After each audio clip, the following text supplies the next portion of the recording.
bien rosé, mais en excusant sur les rues, vu la tête. Bien, je vous remercie de participer à cette séance du Conseil. Je crains de ne pas pouvoir dater le CGCT et le secrétaire de séance. Donc Philippe Manteau se proposant.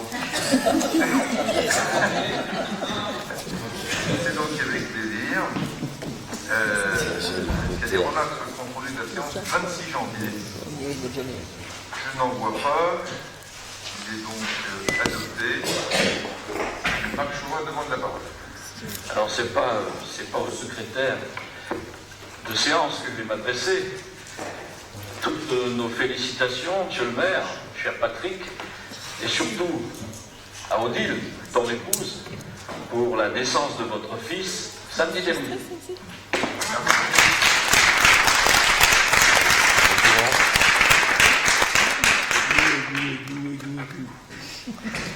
Une attention à laquelle je suis sensible. Je vous remercie. Je transmettrai à la maman qui a bien travaillé, qui a travaillé plus que moi.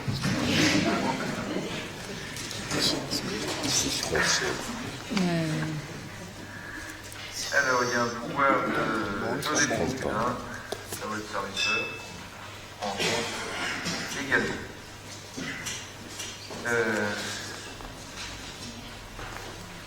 Je vais dire un mot des élections qui se sont déroulées hier.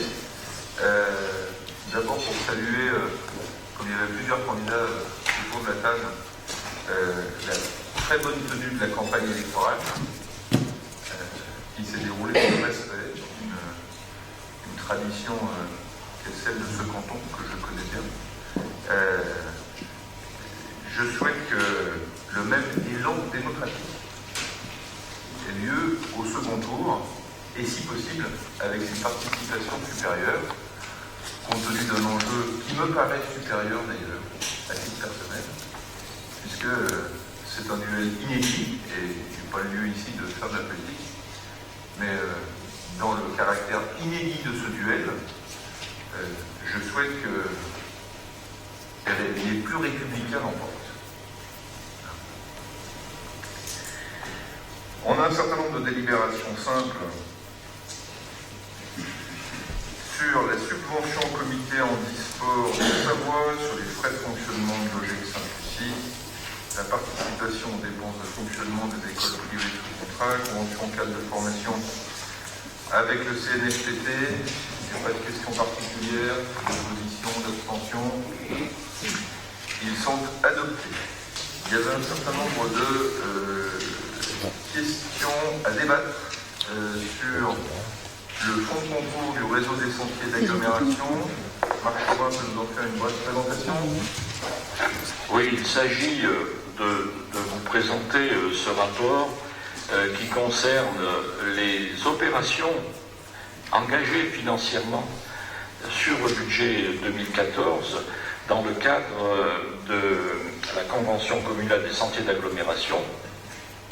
Et vous avez donc dans ce rapport les sommes qui correspondent à ce qui a été arrêté dans le cadre de cette demande de fonds de concours.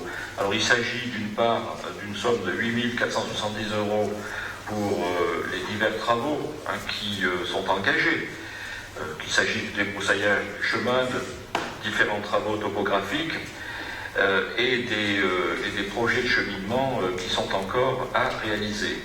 D'une part, donc, par ailleurs, nous avons chiffré à 1 914,40 € hors taxe la nouvelle signalétique, le coût de la nouvelle signalétique pour le circuit de l'Échaud, le Mollard-l'Échaud.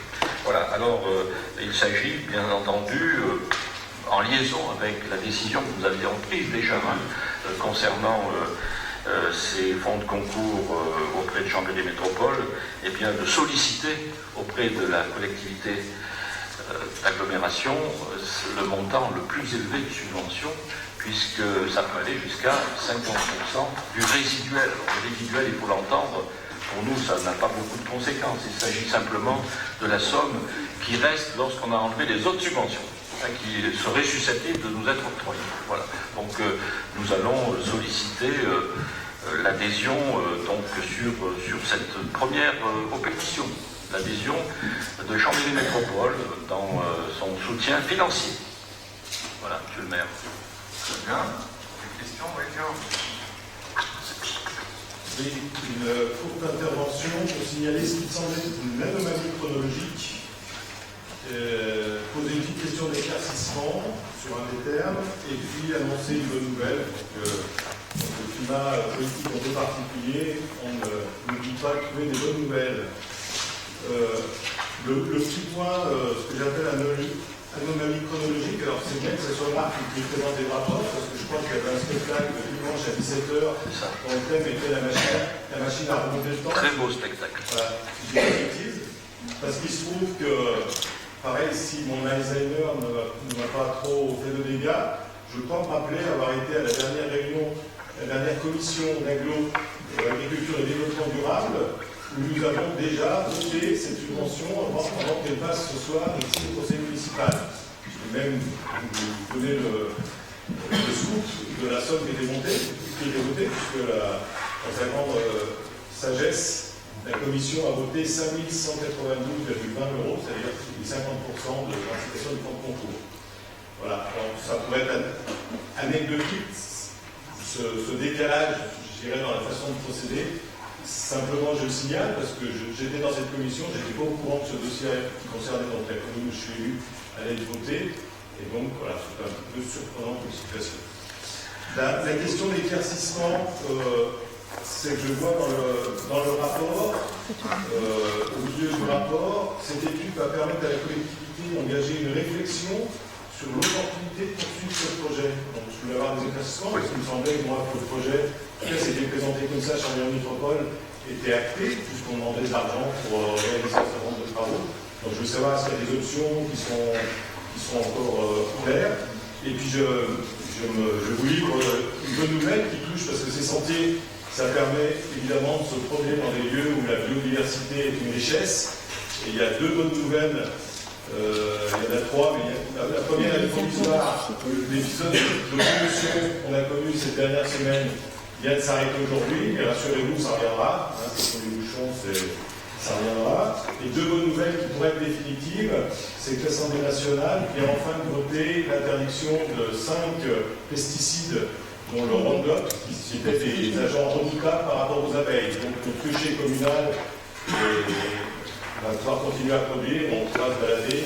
Il devrait y avoir des abeilles encore dans les années qui viennent. Merci. Bon, sur le premier point, nous ne sommes pas une anomalie en matière de procédure. Donc je ne vais pas en dire plus. Simplement, je crois qu'il sera nécessaire que j'aille assister à cette commission agriculture lorsque nous aurons des dossiers importants. En tout cas,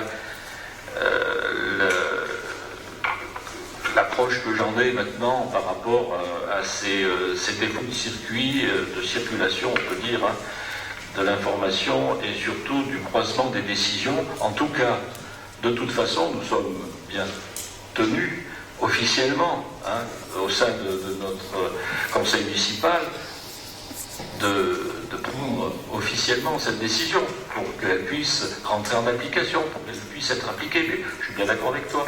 J'aurais souhaité avoir cette information peut-être un peu plus tôt. Hein. Donc voilà. Et c'est absolument anormal. Et par ailleurs, bon, je ne reviendrai pas sur quelques défauts de fonctionnement d'ordre administratif dans le cadre de ce service à Chambéry Métropole qui effectivement peut nous interroger, en tout cas nous alerter lorsque d'une manière autoritaire l'on décide par exemple que le sentier, le chemin de promenade de la Villette, je prends celui-là, hein, n'est pas assez rural. C'est le plus rural de notre commune. C'est le plus rural. Alors, moi je veux bien que l'on soit dans une approche technocratique, mais à l'échelle de notre agglomération, ça fait un petit peu de désordre. Ça fait un petit peu de désordre, hein, quand on ne connaît pas le terrain sur lequel on intervient. du moins sur le plan cartographique. Bon, je vais arrêter là parce que je vais après être un petit peu désagréable. Alors simplement sur les perspectives, ça n'est qu'une première étape.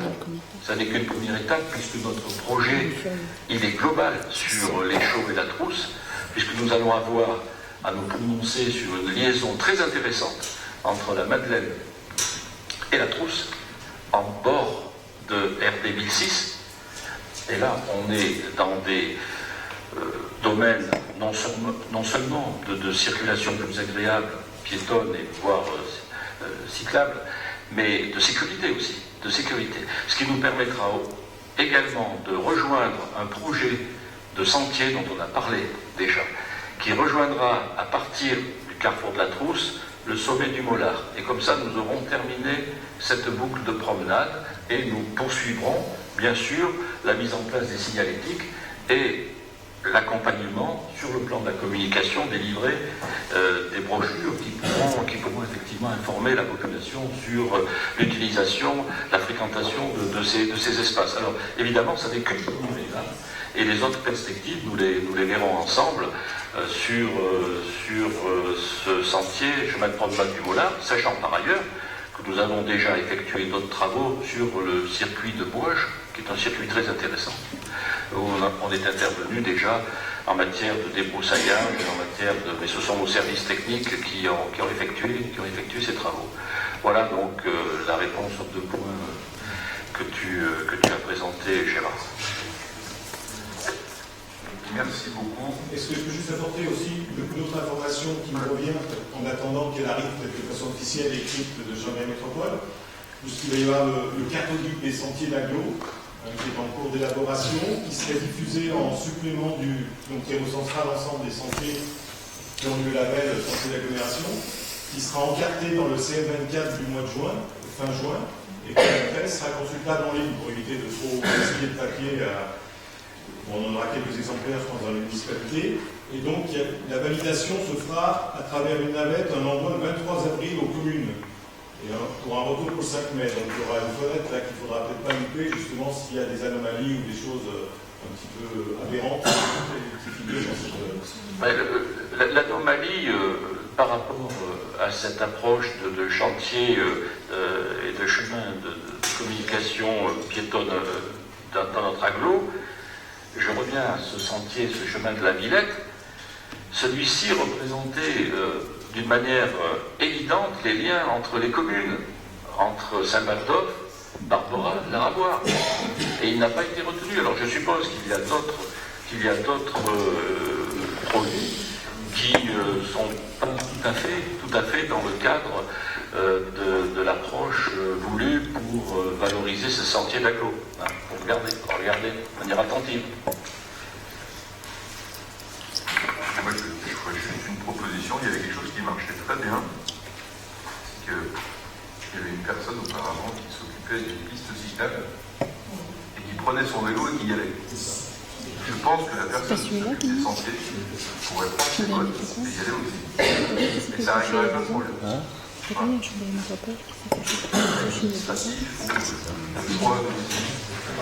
Patrick a dit tout fort ce que je n'ai pas voulu dire moi-même. Ça se passe en plus. Très bien, je vais donc ce rapport au vote. C'est malgré tout, effectivement, on peut déjà atténuer progressivement. Y a-t-il des oppositions, des abstentions? Il n'y en a pas. Adhésion au groupement de commande départemental du DES pour l'achat d'électricité. C'est Frédéric Bray qui nous le présente.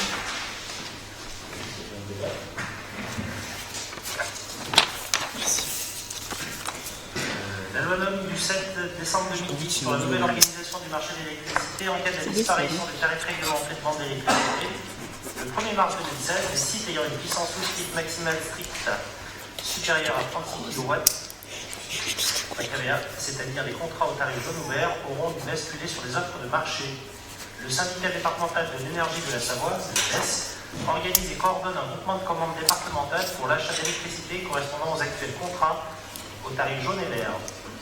L'objectif consiste à bénéficier des meilleurs prix du marché et à sécuriser les services associés en fédérant les besoins et comptes rendus des et compte tenu de la complexité des marchés d'électricité, d'offrir aux structures publiques du département l'expertise du syndicat d'énergie. Après la passation des marchés, chaque membre du groupement conservera l'exécution de ses contrats. Il sera autonome sur sa gestion sans perdre sa compétence. Le SDES procède actuellement à la constitution de ce groupement de commandes pour l'achat d'électricité et propose à toutes les collectivités du département, leurs CCAS, les EPCI, les syndicats intercommunaux, les établissements médicaux et d'accueil, de s'y associer. L'adhésion au groupement de commandes est soumise à une délibération de l'Assemblée délibérante et donnera lieu à une participation financière sous forme d'une cotisation annuelle destinée à couvrir les frais engagés par le coordonnateur. Je vous propose d'adopter une délibération ci-jointe décidant de l'adhésion de la commune de la Ravoire au groupement de commandes relatif à la fourniture d'électricité dont le SDES 73 assurera le rôle de coordonnateur, approuvant les termes de la convention constitutive du groupement de commandes et autorisant M. le maire à signer l'acte d'adhésion à la convention. Très bien. Question. Oui, c'est un dossier qui concerne une mutualisation dont on a déjà parlé dans les conseils précédents. Donc là, comme on est au stade de la signature de la convention, je me permets de rappeler, moi, que je souhaiterais qu'on attire l'attention et de façon précise, alors soit par un amendement avant dans la liste des points de délibération, concernant l'attention à avoir sur le cahier des charges et pour faire en sorte qu'il y ait une part significative qui soit réservée à l'électricité issue d'énergie renouvelable.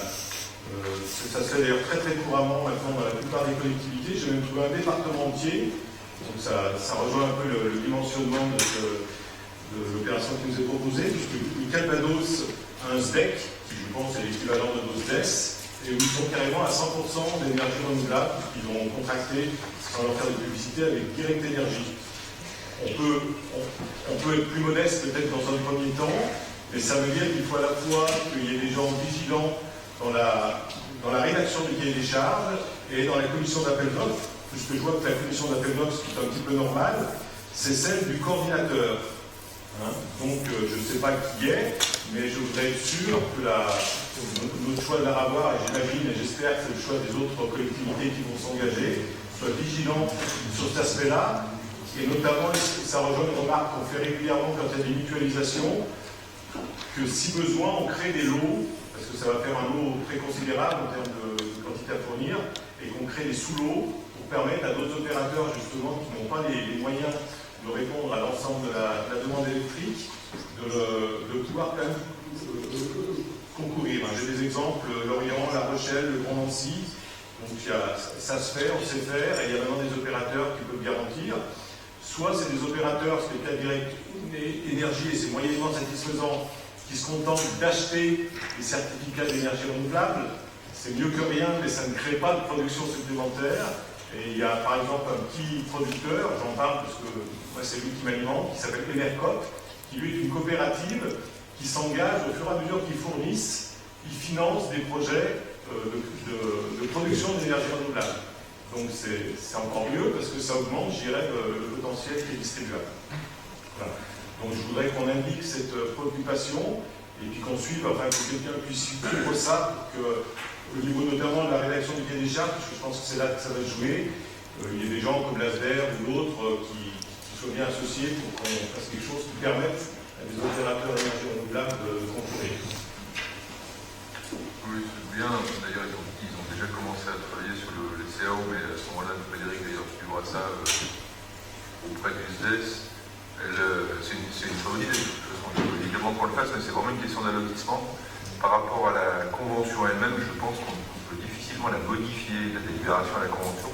Ce que je propose à ce moment-là, c'est de faire un courrier disant que la commune sera vigilante à ce que dans l'allotissement qui sera effectué, des lots puissent être dimensionnés de telle sorte que des producteurs d'énergie renouvelable, même de petite taille, sont en capacité de répondre. Comme ça, on peut le mettre dedans et puis après, on suivra, parce que dans la CAO, donc c'est la CAO du SDES qui le mettra en place, mais toutes les communes ayant signé la convention ont la possibilité également de participer à la CAO en tant que telle. Est-ce que ça vous convient? Je comprends pas dans mon sens, on comprend pas. Bien, ben, je mets cette adhésion au voix. Est-ce qu'il y a des oppositions? Est-ce qu'il y a des abstentions? Il n'y en a pas. Convention d'accompagnement avec le CAUE de Savoie dans le cadre de la révision générale du flux, c'est Jean-Michel Picot qui nous le présente. Le Conseil d'architecture, d'urbanisme et de l'environnement, CAUE, est un organisme d'utilité publique créé par la loi sur l'architecture du 3 janvier 1977, chargé de promouvoir des politiques qualitatives en matière d'architecture, d'aménagement et de développement au travers notamment de l'exercice de ses missions de conseil et d'assistance architecturale, paysagère et urbanisme. Mis en place par le Conseil général de la Savoie par délibération du 6 juin 1978, il est un organisme départemental participant à la solidarité entre les collectivités locales. Il est notamment un outil de sensibilisation, de formation et de conseil auprès des collectivités locales dont les actions revêtent un caractère pédagogique.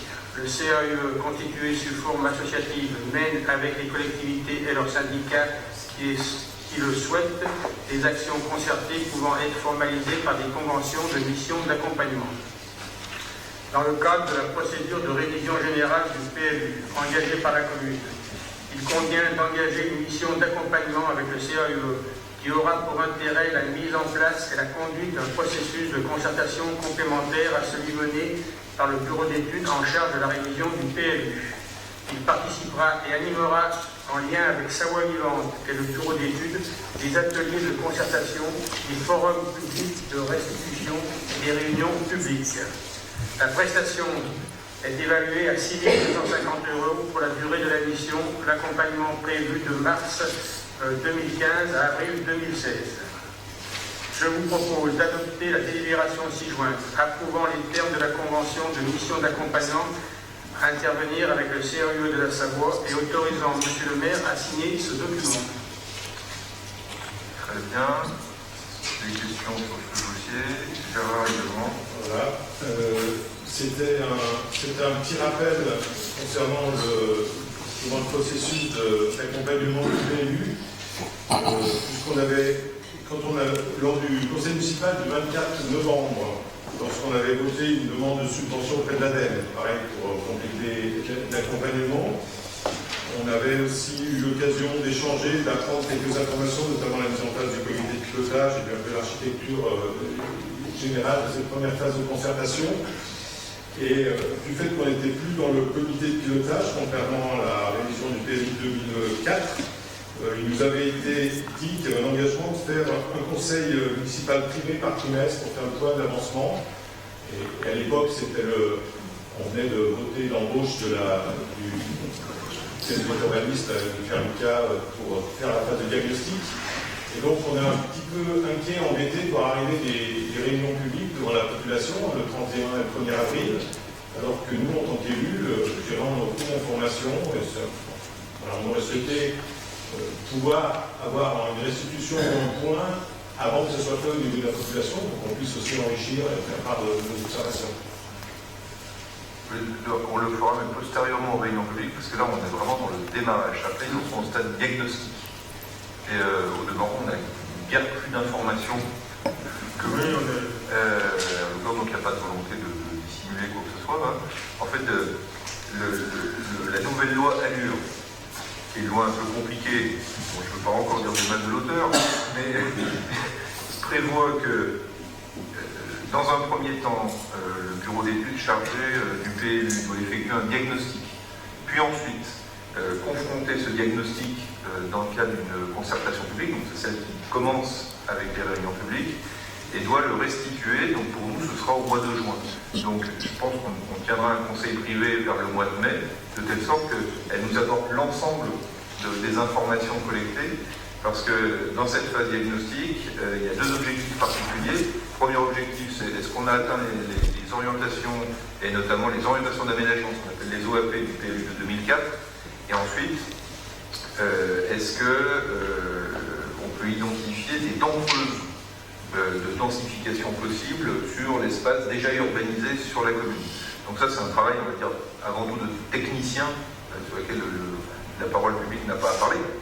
Pour autant, il faudra qu'on parle dessus, parce qu'il faut identifier des nombreuses que nous, on considère vouloir garder en jardin, par exemple, dans certains quartiers, ou au contraire, oublier d'identifier à d'autres endroits qui seraient susceptibles d'identifier. On a déjà évoqué, par exemple, les questions des parcs de stationnement qui pourraient être utilement urbanisés, par exemple, dans les autres activités économiques, pour pouvoir densifier et augmenter le nombre de mètres carrés utiles dans les zones d'activité. Donc ça, on aura à se prononcer sur le diagnostic.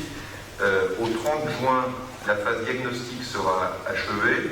On devra passer à la phase PADD, plan d'aménagement et de développement durable, qui n'existait pas dans les lois précédentes. Et donc là, dans le cadre du PADD, c'est là vraiment que la parole politique va prendre tout son sens. Et c'est dans ce cadre-là que la proposition de ce soir de faire appel au CAUE vous est faite, puisqu'on voudrait qu'il y ait une parole politique, évidemment, des 29 élus du conseil municipal, mais comme on l'avait fait en 2004 et comme on l'a fait au Grand Valmar, c'est important de pouvoir échanger dans le cadre d'une concertation publique. Et le CAUE et Savoie-Vivante ont une belle expérience sur l'Aragoire, et une expérience qui vont conforter avec d'autres expériences sur d'autres communes. Et c'est là, dans le cadre du PADD, qu'on devra écrire la volonté qu'elle a nôtre. On a donné une ligne directrice, c'est la ville jardin, c'est-à-dire que l'Aragoire ayant fait l'effort de se densifier là où elle était déjà ville, elle a pu conserver des espaces naturels, et l'objectif est de les relier, les sentiers en étant un bon exemple. La troisième partie sera une partie plus réglementaire, celle qu'on connaissait auparavant dans les PLU, et même au temps des postes, c'est-à-dire c'est comment on traduit cette volonté politique du PADD dans l'urbanisme réglementaire, qu'est-ce qui est classé en urbanisable, qu'est-ce qui est classé en naturel, qu'est-ce qui est classé en économique, en matière économique, qu'est-ce qui est classé en commerce, qu'est-ce qui est classé en industrie, est-ce qu'on accepte des formes de mixité ou pas, en matière naturelle, qu'est-ce qui est classé en espace naturel en tant que tel, en zones humides, et qu'est-ce qui est classé, parce que le SDAG va venir s'imposer aussi à nous, et on va devoir le prendre en considération, et puis qu'est-ce qui est classé en zone agricole. Et enfin, en matière d'urbanisme, les zones, avec la définition de leur densité, sachant qu'aujourd'hui le code ça a disparu, et donc ce sera à nous de définir dans le cadre d'OAP, de nouvelles OAP, de nouvelles orientations d'aménagement public, le type d'orientation qu'on voudra donner à chacun des quartiers. Donc on n'est pas en retard, mais on va dire qu'on est dans le moment un peu complexe du démarrage, où le bureau d'études va aujourd'hui élaborer différents scénarios, va nous apporter en fait lors des réunions l'analyse qu'il a fait sur ce qui avait fonctionné et ce qui n'avait pas fonctionné.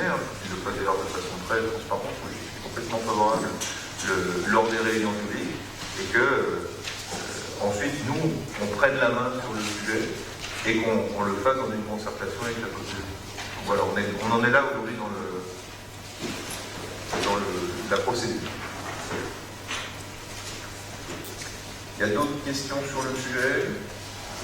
Donc je précise, on a mis dans la délibération qu'il y aura bien Savoie-Vivante avec le CAUE également, puisque les deux avaient travaillé ensemble sur Valmar. Oui, ça veut donner un bon résultat. On est enfin, voilà, Savoie-Vivante, c'est vraiment cette pertinence sur la médiation territoriale. Ça se bien. C'est bien d'avoir des intervenants extérieurs. On s'est rendu compte que lors de la concertation de Valmar, il y avait des questions intéressantes qui avaient été posées par les habitants qui n'auraient peut-être pas osé ou les poser différemment à des élus. C'est bien aussi que nous, élus, on se mette autour de la table au même titre que les citoyens pour participer exactement au même niveau. Voilà. Je pense que l'expérience qu'ils ont acquis, qui avait été très bonne à l'époque, et qu'ils ont acquis de plus, c'est des gens qui savent concerter aussi bien avec les habitants qu'avec le conseil municipal. Oui, c'est une observation très importante de Jean-Michel. En concertation publique, c'est pas aux élus qu'on parle le plus. C'est comme le prince du Qatar dans les guignols de l'info. Le prince y parle, mais il ne parle pas à toi. Voilà. Il faut que ce soit un tiers regard. Voilà. Sur ce rapport, y a-t-il des oppositions, des abstentions? Il est adopté également. Et puis on va passer au gros morceau de ce conseil municipal, qui est le premier budget de ce mandat, en commençant par le vote des taux, et puis ensuite, notre collègue Georges L'Enfant vous présentera le budget primitif. J'en dirai quelques mots d'introduction. Je vais peut-être le faire d'ailleurs avant le vote des taux. L'objectif étant que on adopte sur les taux exactement la même mécanique, c'est-à-dire qu'on ait une augmentation des taux uniquement au niveau de l'inflation. Alors on avait une inflation qui était un peu inférieure cette année, mais on sait que l'inflation repart plutôt à la hausse puisque la BCE a injecté 1000 milliards d'euros sur le marché des devises, ce qui va évidemment pas manquer de faire augmenter qui va abaisser le prix de l'argent, donc augmenter l'inflation. Et surtout puisque nous-mêmes nous avons une inflation interne qui est très supérieure à l'inflation de l'INSEE, parce que dans notre inflation interne, il y a les prix qui sont relevés par l'INSEE, comme les carburants, l'énergie ou les denrées alimentaires, mais il y a également une charge importante qui est celle du personnel, qui, compte tenu des évolutions du GDP, est plutôt autour de 4%. Avec les avancements de grade et d'échelon. Donc la proposition est de maintenir exactement la même politique fiscale de très grande modération qui est appliquée depuis 2001 et qui a permis aux Ravoiriens de payer les taux et en particulier la taxe d'habitation la plus basse de l'agglomération. Je fais un rappel, s'agissant du premier budget de ce mandat, c'est que ce choix de maintenir un taux de taxe d'habitation très bas est vraiment un choix politique important. Parce que dans notre strate, on a rendez-vous ce matin avec Jean-Louis Enfant, avec la trésorière de Châtelet-Eaux, dans notre strate, la moyenne du taux de taxe d'habitation est plutôt autour de 14%, c'est-à-dire le double de la commune de Laravoir. Mais s'agissant d'une commune, j'aime à le rappeler, qui a un revenu moyen par habitant parmi les plus bas de l'agglomération, contrairement à ce qu'on pourrait accroire. Et s'agissant d'une commune qui a plus d'importants logements sociaux, il n'est évidemment pas question de récupérer en impôts les moindres loyers qui sont payés par un certain nombre de nos concitoyens. Donc, le foncier bâti est à un niveau normal, parce que le foncier bâti vaut pour tous les types d'habitation, et y compris les entreprises. Donc ça permet de mieux répartir la charge, alors que la taxe d'habitation, elle, est maintenue à un niveau le plus bas possible. S'agissant du foncier non bâti, on a commandé une simulation en fait à la trésorerie. Bon, on discute de 17 000 €, voilà, à l'échelle du budget de Laravoir, c'est quasiment anecdotique. Mais pour autant, on regardera si on est susceptible de le baisser, parce que le foncier non bâti ayant vocation à le rester au maximum dans le cadre du nouveau PLU, il serait dommage que fonctionnent d'une certaine manière ceux qui sont détenteurs de foncier non bâti et qui font aussi le caractère de la commune de Laravoir. Le cadrage global de ce budget, compte tenu de cet engagement de toute façon de maintenir une fiscalité faible, a été très difficile, pour regarder les choses en face, parce que tous devaient faire l'effort, comme on l'a dit au moment du débat de l'orientation budgétaire, de participer à la réduction de la dette nationale, et les collectivités n'y font pas exception. Dans ces conditions, la DGF, c'est-à-dire la part de dotation de l'État qui alimente le budget, a été réduite, elle le sera au cours des 3 années à venir, et donc on a une baisse quasiment de 200 000 € de DGF, et dans 3 ans, elle sera environ de 600 000 €. Or, 600 000 €, c'est précisément l'autofinancement qui vous est présenté ce soir, après des efforts considérables, puisque, en première intention, le budget de fonctionnement nous octroyait un autofinancement qui était plutôt plus proche de 400 000, 414 000, moins. Et donc, il y a déjà eu un premier travail extrêmement important qui a été réalisé par l'ensemble des élus et les adjoints et les délégués en particulier, pour serrer au maximum les dépenses et se donner des objectifs de sobriété budgétaire sur le fonctionnement qui nous permettent de maintenir un taux d'autofinancement plus élevé. Pourquoi? Parce que si on est dans un cadre fixe, on pourrait dire photographique, si on projette un autofinancement à 600 000 € avec encore 2 années où la DGF va baisser, ben, il restera plus de 200 000, donc autant dire que sans virement à la section d'investissement, la commune n'aura plus tous les moyens d'investir. Et donc, dès maintenant, il faut s'atteler à l'effort et pas seulement voir fondre notre niveau d'autofinancement sans rien faire. Donc, c'est vraiment un budget qui s'est donné pour objectif l'effort individuel, collectif, pour faire mieux avec moins.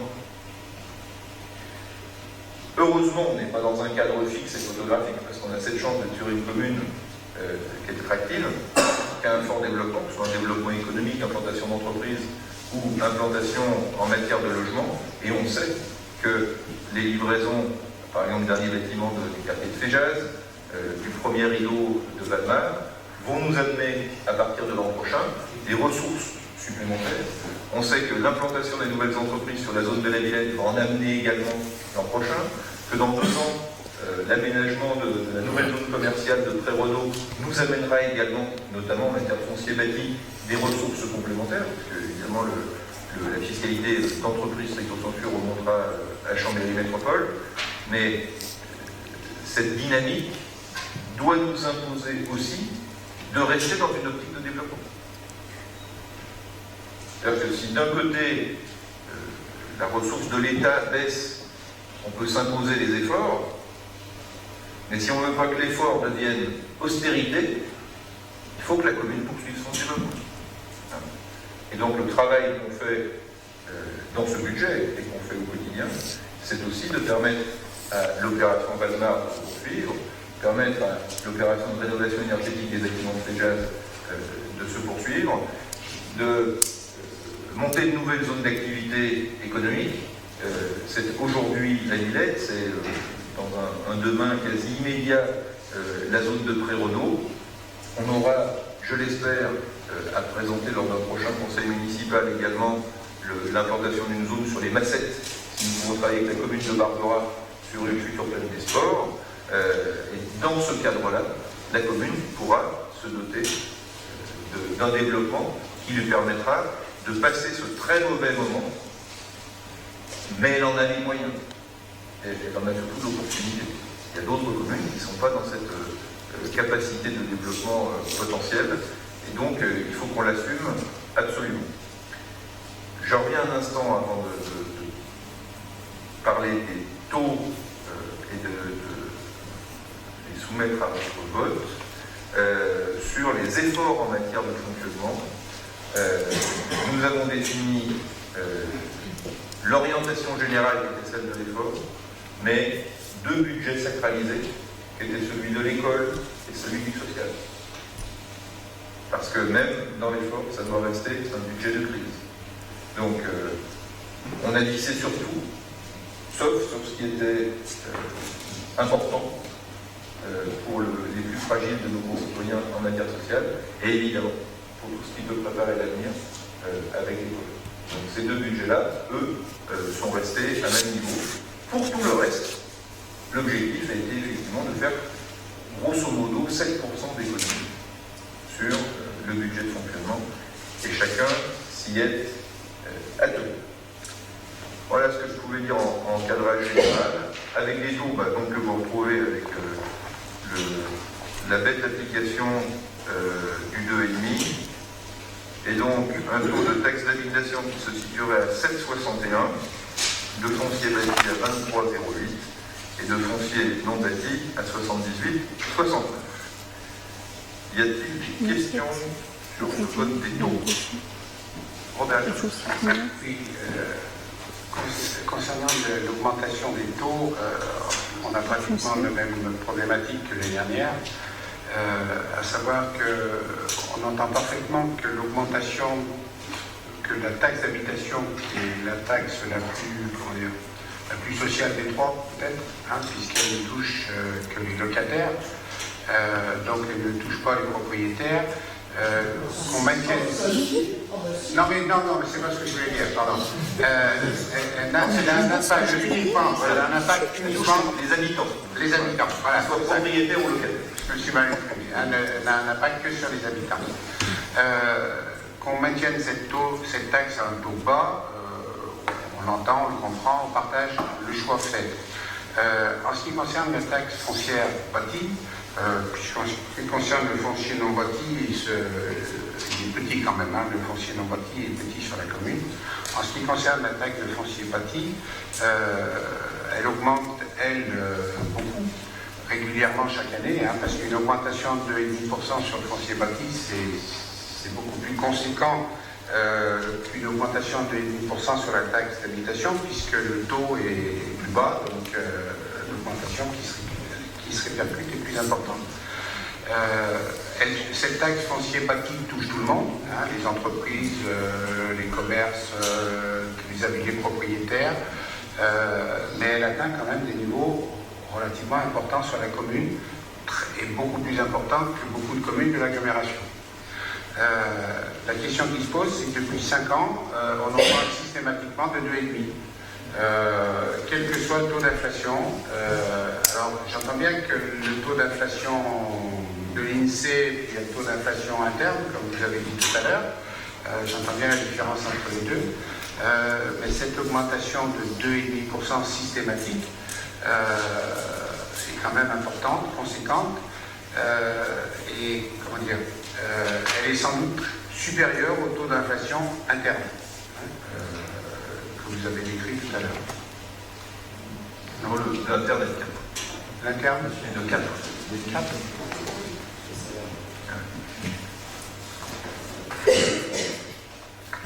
Alors pourquoi 2,5 systématiquement Parce que la moyenne sur 10 ans de l'inflation est de 2.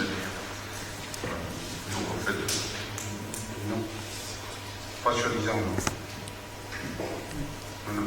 La moyenne depuis 2007, l'augmentation de l'inflation depuis 2007 à l'INSEE est de 10,63%. Depuis 2007. L'INSEE, l'inflation a progressé de 10,63% en 8 ans. ça fait 6 exercices, on a ça, on est à 18, et là, nous on est à 18,22. C'est-à-dire presque le double. Mais on reste, contrairement à ce que vous dites, dans une moyenne basse dans l'agglomération pour le foncier bâti. Pas sur la DH, oui, c'est sûr. Non, sur le foncier bâti. Sur le foncier bâti. De toute façon, c'est pas très compliqué. Si on dit qu'on n'augmente pas de plus de 2,5 la taxe d'habitation, mais qu'on veut augmenter de moins de 2,5 le foncier bâti, à la fin, il nous arrive un truc, c'est qu'on croise les skis. Parce que d'un point de vue, la rigueur mathématique, votre observation est parfaitement valable. Il se trouve que d'un point de vue budgétaire, si on baisse d'un côté et qu'on n'augmente pas de l'autre, forcément on va avoir un problème. Donc l'avantage de ce foncier bâti, je le répète, c'est qu'il porte sur tous. Et il n'y a pas meilleur impôt qu'un impôt à assiette large. Et s'adressant à tous, celui-là, effectivement, va permettre d'avoir un véritable retour pour la commune. Là, c'est 2 676 000 euros. Sur un cadre comme celui-là, pour un propriétaire de studio à la Ravoie, ça va représenter 7 euros par an, en gros. Donc à 0,80 centimes mensuels, on est dans un effort qui est loin de l'élasticité fiscale. Voilà.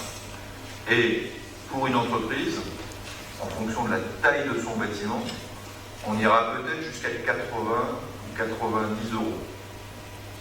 Donc on est à un équivalent de 7 euros mensuels pour l'entreprise.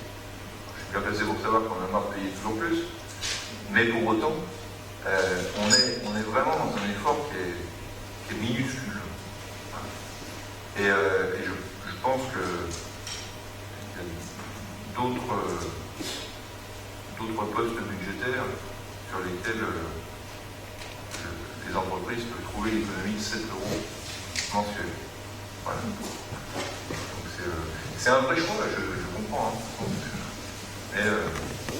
Mais dans la situation actuelle, si on veut rester avec une TH basse, il faut qu'on applique uniformément l'augmentation de 2,5 sur les 3. Est-ce qu'il y a d'autres observations sur ce sujet? Je mets donc ce vote des taux aux voix. Y a-t-il des oppositions, des abstentions? 4 abstentions qui sont ici adoptées. Donc Jean-Louis L'Enfant va nous présenter le budget primitif 2015. Alors, en préalable, c'est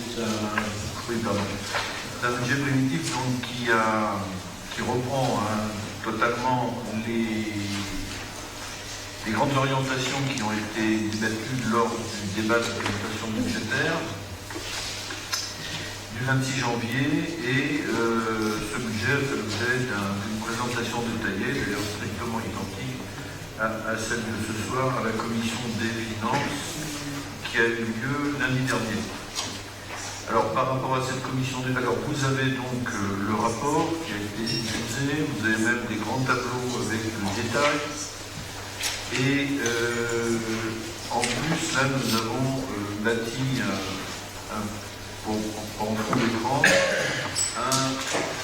un petit PowerPoint qui lui reprend l'essentiel, c'est-à-dire les grandes lignes. Hein. Voilà. Ce budget primitif 2015 s'équilibre à hauteur de 9 240 465,47 € pour le fonctionnement et à 6 730 416,21 € en section d'investissement. Alors si on veut aller dans le détail, voilà. Alors ça c'était donc les grandes lignes du budget. Maintenant on va rentrer section par section et à l'intérieur de chaque section, recettes et dépenses. Donc là aussi les grandes lignes de la section de fonctionnement recettes. Donc les recettes du budget primitif 2015, recettes strictement de 2015 sont prévues à hauteur de 8 473 871 €. À ce montant, il faut ajouter, c'est suite d'ailleurs à la délibération d'affectation des résultats que vous avez prise lors du vote du compte administratif, donc on la reprend telle que c'était voté. Donc on ajoute aux recettes attendues de 2015 les 766 594,47 € de report à nouveau de l'exercice 2014. Soit donc ce fameux total de 9 240 465,47 € et les variations de prévision, je ne parle pas de réalisation, sont donc stables entre 2014 et 2015.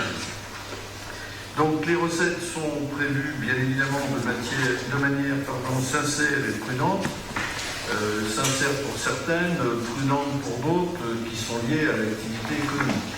Donc on peut les passer à la diapo suivante, mais voilà, résumé. Donc la fiscalité directe locale, donc on vient d'en parler, vous venez de voter les nouveaux taux, s'élèvera à 3 774 019,85. Donc ce produit des trois taxes, il faut le savoir, représente 45% des recettes de fonctionnement hors report. Ce premier chiffre que vous aviez de 8 millions et quelques. Hors report, la fiscalité directe locale représente 45% des recettes de fonctionnement. Donc qu'est-ce qu'on a constaté effectivement? On a constaté sur cet exercice que les bases augmentent faiblement, elles augmentent d'1,32%. Et c'est la conjugaison de deux facteurs. L'augmentation mécanique qui en ce moment est très stable et à laquelle s'est ajouté 0,9 points dans la loi de finances. La loi de finances apporte également nous fixe le taux de revalorisation de l'érosion monétaire. Donc il y a deux paramètres qui augmentent les bases. à la fois les destructions et les constructions, d'une année sur l'autre, et l'érosion monétaire. Donc c'est très faible, on a connu bien mieux. Donc on part avec 1,32 qui est lié effectivement au peu d'inflation et au ralentissement donc, sur l'exercice des mises en service de logement. Donc je notais qu'il était nécessaire de maintenir la progression des taux sur la base de 2,50, ce que vous venez de délibérer. Outre la fiscalité directe locale, nous avons les reversements de fiscalité en provenance de chambres et métropoles, c'est la dotation de solidarité communautaire et l'attribution de compensation. Les deux qui sont figés depuis des années et pour des années, sauf bien évidemment modification dans les transferts de compétences. Donc ces deux ressources qui redescendent, c'est les produits de l'ex-taxe professionnelle, sont de 2 018 et 0,28 euros. C'est 24% de nos recettes, toujours de fonctionnement hors report. La fiscalité indirecte. La fiscalité indirecte, elle est estimée à hauteur de 425 109 euros, ce qui pèse pour 5% des recettes de fonctionnement hors report. Qu'est-ce qu'il y a là-dedans? Principalement les droits de mutation, la taxe locale sur la publicité extérieure et la taxe sur l'électricité. Donc ces trois produits font 425 109 euros. Là aussi, ce sont des produits directement impactés par le ralentissement économique, puisque moins de transactions immobilières, donc moins de droits de mutation, entre autres. L'énergie, c'est un pourcentage des consommations d'électricité, et la taxe sur la publicité extérieure, c'est celle qui frappe les pubs des manifestations ou permanentes des entreprises. Ensuite, il y a les concours de l'État et autres qui pèsent qui rapportent là sur le tableau 1 388 667,50. C'est à l'intérieur de ça cette fameuse DGF, cette dotation globale de fonctionnement, qui est de 686 304 euros, ça c'est dans le rapport. Et elle est en baisse, on vient de le dire, et ceci pour 3 ans, elle est en baisse de 20%. Et pèse donc cette baisse pour plus de 176 000 euros. Ça, c'est dans le cadre du plan de redressement des finances publiques françaises. À cette dotation globale de fonctionnement s'ajoutent divers concours ou compensations de l'État pour 161 546. Alors ça, c'est compensations, c'est les compensations de taxes à l'habitation, de taxes foncières. Ce sont des compensations que l'État apporte suite à des décisions nationales d'abattement sur la fiscalité locale. L'État a relevé, entre autres, par exemple, certains seuils pour être exonérés de la taxe d'habitation. Donc ça, ce sont des mesures nationales et que prend l'État, je dirais, de manière unilatérale. Donc il compense la perte de revenus des collectivités. Voilà.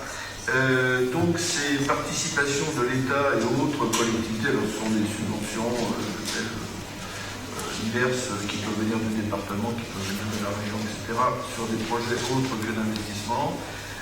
Cet ensemble-là donc, représente 16%, et 1 388 000, 16% des recettes de fonctionnement, je dis toujours hors report. Il y a également les revenus de la commune. La commune a un patrimoine, elle a des revenus de loyer, elle a aussi tous les produits, j'allais dire entre guillemets, de l'exploitation, c'est-à-dire toutes les recettes en provenance, par exemple, de la culture, des spectacles, des participations, donc quand vous payez votre entrée. Et il y a également là-dedans l'encaissement de toute du parascolaire, c'est-à-dire les garderies, la restauration scolaire. Ça, ce sont les revenus de la commune.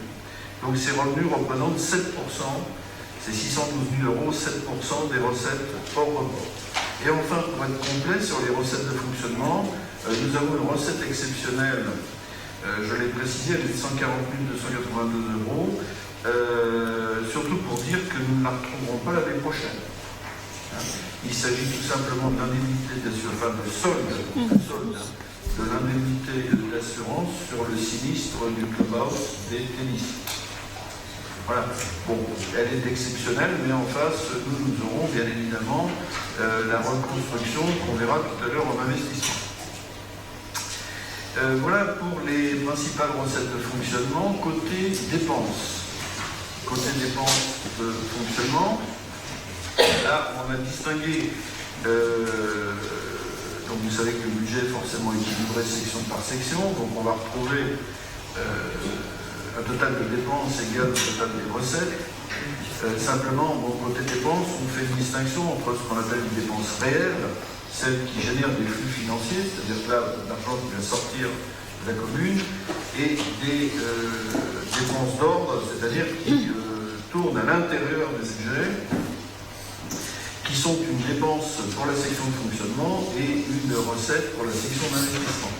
Donc à ce titre, les dépenses réelles vont s'élever à 8 197 691,47 €. Et à cela, il faut ajouter donc les dotations aux amortissements de nos immobilisations, évaluées pour l'instant à 441 533 €. Et notre épargne, ce que l'on peut dégager entre les recettes et les dépenses de fonctionnement, c'est-à-dire ce qu'on appelle plus vulgairement le virement de la section de fonctionnement à la section d'investissement, pour 601 241 €. Donc le petit 1 et plus le petit 2 donne 1 042 774, donc on ajoutera aux 8 100 000, mais c'était pour vous montrer donc le montant de notre autofinancement. Alors, simplement, petit commentaire sur ce montant. Malheureusement, est à mettre en relation avec la baisse de la DGF. Ce autofinancement brut, on précise brut, puisque avant de concourir au financement de nouveaux investissements ou d'investissements en cours, il faudra prélever là-dessus, nous verrons tout à l'heure dans les dépenses d'investissement, le remboursement au capital des emprunts. L'autofinancement doit d'abord assurer le remboursement au capital des emprunts, et donc une fois qu'on a remboursé les emprunts, on a l'autofinancement net, celui qui va pouvoir servir à de nouveaux investissements. Donc il est en baisse de un peu plus de 15%, il est en baisse de 193 006 €. Vous avez vu les 176 000 € de la DGF, donc c'est ça qui nous impacte l'autofinancement. Alors si on veut rentrer un petit peu dans le détail des dépenses de fonctionnement, des grandes masses, notamment la masse salariale, qui est estimée à 5 176 803 €, qui pèse pour 63% des dépenses réelles. Là on revient sur le premier chiffre des dépenses réelles de fonctionnement. Il n'y a pas de progression de la valeur du point. C'est tout simplement, il y a deux paramètres, c'est le GVT, ce qu'on appelle le glissement vieillesse technicité, c'est les variations du statut de la fonction publique, et des recrutements. Alors c'est par ailleurs l'impact en année pleine des recrutements qui ont été faits en 2014. On n'avait que pourcentage de l'année. On vous les cite dans le rapport: une puéricultrice à 50%, un gardien de police, un agent administratif habitant et l'animatrice pour enfants handicapés.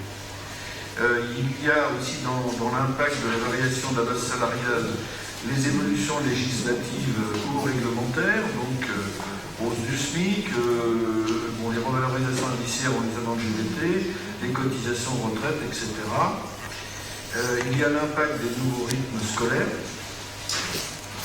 Et pour l'année 2015, il y a la programmation de 2 emplois, un poste de cadre pour le secteur éducation et vie associative et le remplacement d'un cadre B au service technique. Donc l'impact du GVT, plus en année pleine des recrutements 2014, plus les décisions nationales, législatives ou réglementaires, plus les prévisions, les projets de recrutement pour l'année 2015. À la masse salariale, on a également un gros paquet, ce sont les dépenses de gestion courante qui sont regroupées sous un chapitre 10 et 11. On y trouve là les achats, les prestations de services, les contrats de maintenance, l'énergie, les télécommunications, etc. Donc, ce secteur est prévu à hauteur de 2 189 468 €, soit 60% des dépenses réelles. Donc là, comme l'a dit M. le maire, un très très gros effort a été engagé. Tous les postes ont été replacés au peigne fin pour contenir, voire réduire certaines dépenses. Et donc cette progression des dépenses courantes de gestion courante est de 1,12%.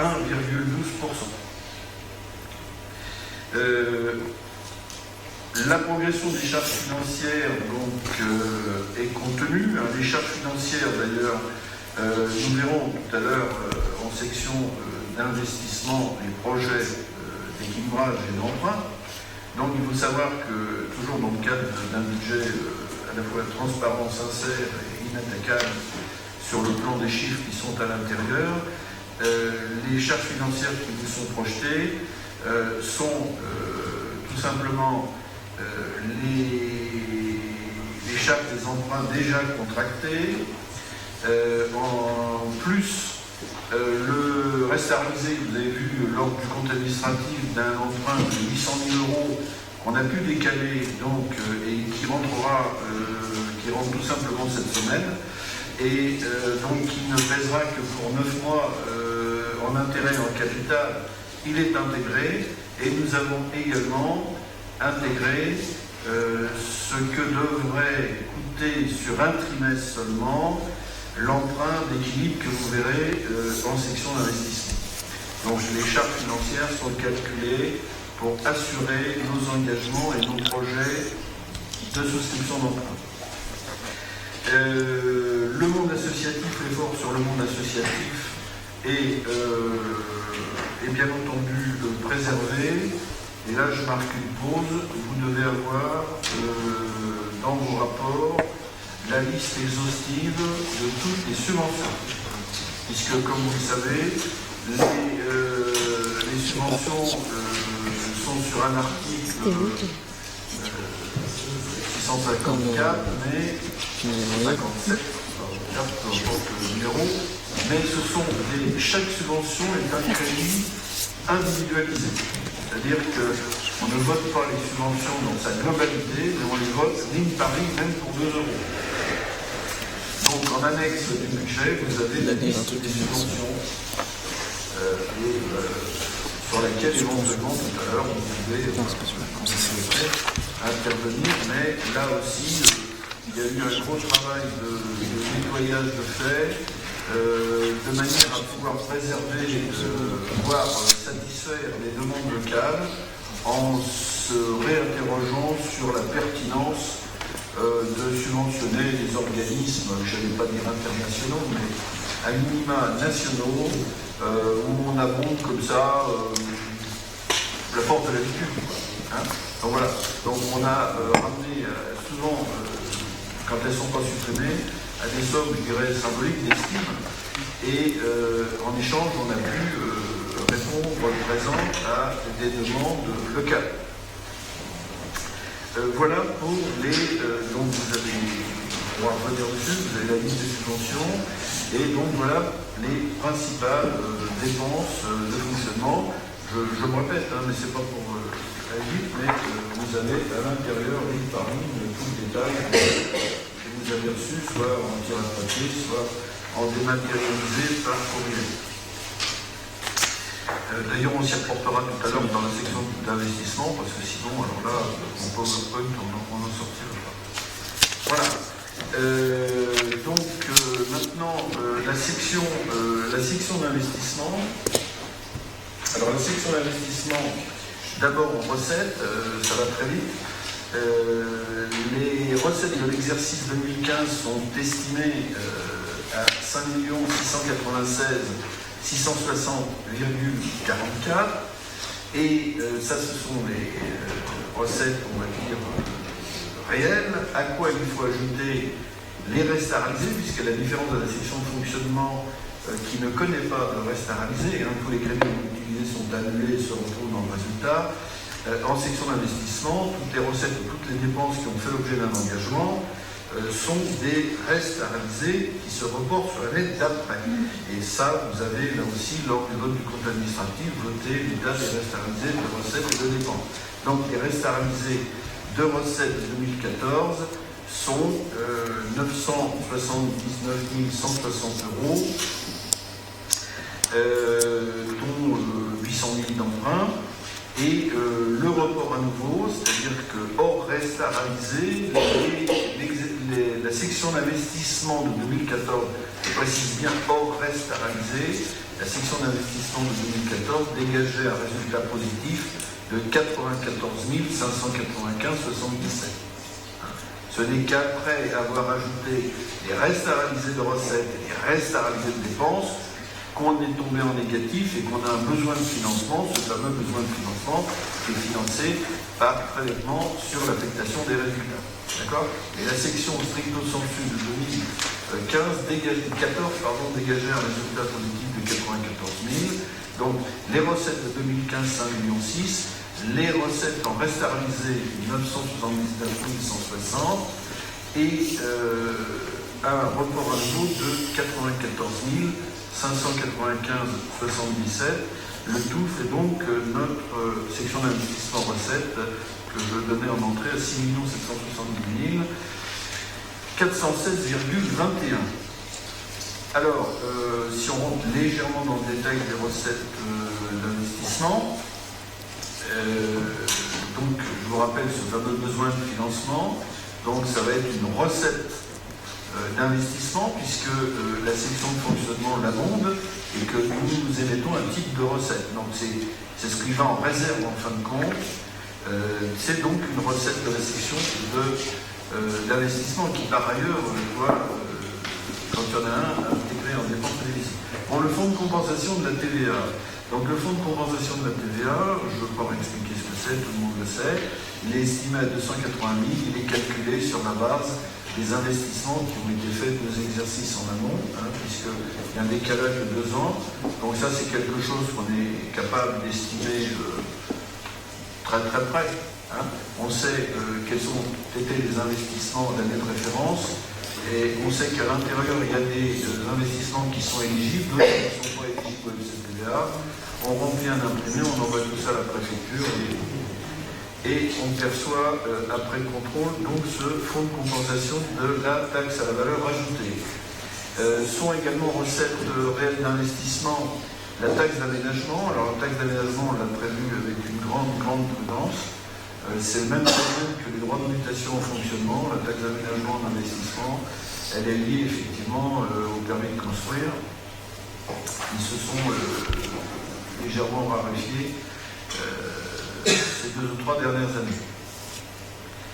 La créance sur la SAS, c'est quoi? Bon, c'est tout simplement la vente des terrains de Valmar à la SAS qui ont fait l'objet d'un accord de paiement sur une échéance de 10 ans. Donc, on a un dixième de 183 560 euros que l'on a titré. Donc, le fameux emprunt, je vous disais, reste à réaliser. Donc, l'emprunt de 800 000 que nous avons pu ne pas souscrire l'an passé, depuis le contrat est signé et parce qu'on ne pouvait plus le reculer, on a obtenu de ne tirer cet emprunt que pour le 31 mars, alors concrètement c'est le 26, parce que ce sera des remboursements tous les 26 à échéance trimestrielle. Donc il va rentrer automatiquement cette semaine et on en aura bien besoin vu les projets d'investissement. Et enfin donc un emprunt d'équilibre, on l'a fait d'équilibre, si on veut équilibrer la section d'investissement, si on faisait tous les travaux qu'on va vous proposer, eh bien, il faudra emprunter 3 millions d'euros.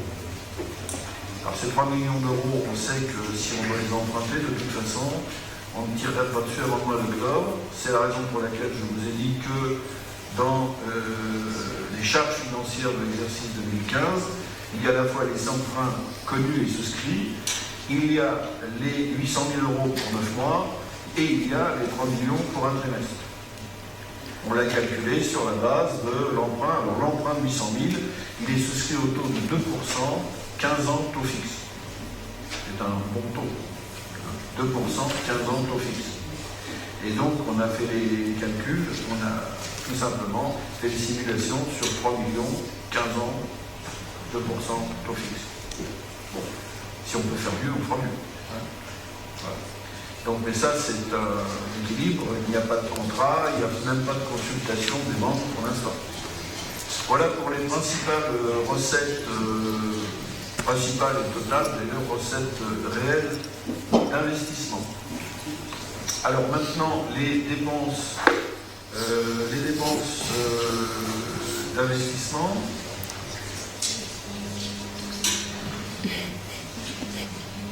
Alors oui, avant de passer aux dépenses d'investissement, là c'était les recettes réelles, et à cela nous ajoutons les recettes d'ordre d'investissement.